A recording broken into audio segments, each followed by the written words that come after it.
Nifty అయితే 78 points అయితే down అయింది ఫ్రెండ్స్. 24,287 దగ్గర అయితే క్లోజ్ అయింది. ఇది 200 డేస్ ఈఎంఏ కిందే క్లోజ్ అయింది. 200 డేస్ ఈఎంఏ వచ్చేసి 24,385 దగ్గర ఉంది. బట్ కానీ నేను ఆల్రెడీ చెప్పాను ఇదంతా బేసిస్ స్టేక్ లో ఉందని. 200 కింద 50 అండ్ 100 డేస్ మూవింగ్ యావరేజెస్ ఉన్నాయి. ఇక లోయెస్ట్ లో పాయింట్ మాత్రం 50 డేస్ మూవింగ్ యావరేజ్ ఉంది. అది వచ్చి 24,192 ఉంది. సో 24,190 కింద క్లోజ్ అయితే మాత్రం బిగ్ బేరీ జోన్ అయితే రావచ్చు. ఓవరాల్ గా చూసుకుంటే మార్కెట్ అయితే కొంత పాజిటివ్ ట్రెండ్ అయితే ఉన్నా కానీ బట్ కానీ మూవ్ అవ్వలేకపోతుంది. So because of crude oil friends almost $83 దగ్గర అయితే క్లోజ్ అవుతుంది. రీసెంట్ గా యుఎస్ అండ్ ఇరాన్ వార్ వాళ్ళు జూన్ లో పెట్టుకున్న ఎంఓయు అయితే ఆల్రెడీ ముగిసిపోయింది మొన్న సండే టయానికి. ఇంకా ఎటువంటి దాని మీద ప్రోగ్రెస్ అయితే కనిపించట్లేదు. టాక్స్ లో కూడా పెద్ద ప్రోగ్రెస్ అయితే కనిపించట్లేదు. కానీ బట్ అట్లాని యుద్ధం కూడా చేసే ఉద్దేశం అయితే ఇద్దరికి లేనట్టుంది. సో ఇది కొంత న్యూట్రల్ గా చూడవచ్చు. ఇకపోతే క్యాబినెట్ రీషఫుల్ చేస్తున్నారని చెప్పి నిన్న చాలా ఫైనాన్షియల్ ప్లాట్ఫామ్ లో అయితే న్యూస్ వచ్చింది.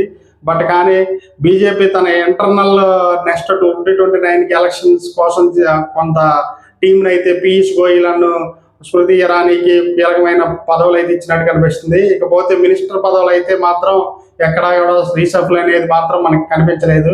ఏపోతే ఈరోజు నిర్మలా సీతారామన్ గారు మాట్లాడుతూ బ్యాంకింగ్ రిఫార్మ్స్ ప్యానెల్ ఒకటి ఏర్పాటు చేస్తున్నట్టు.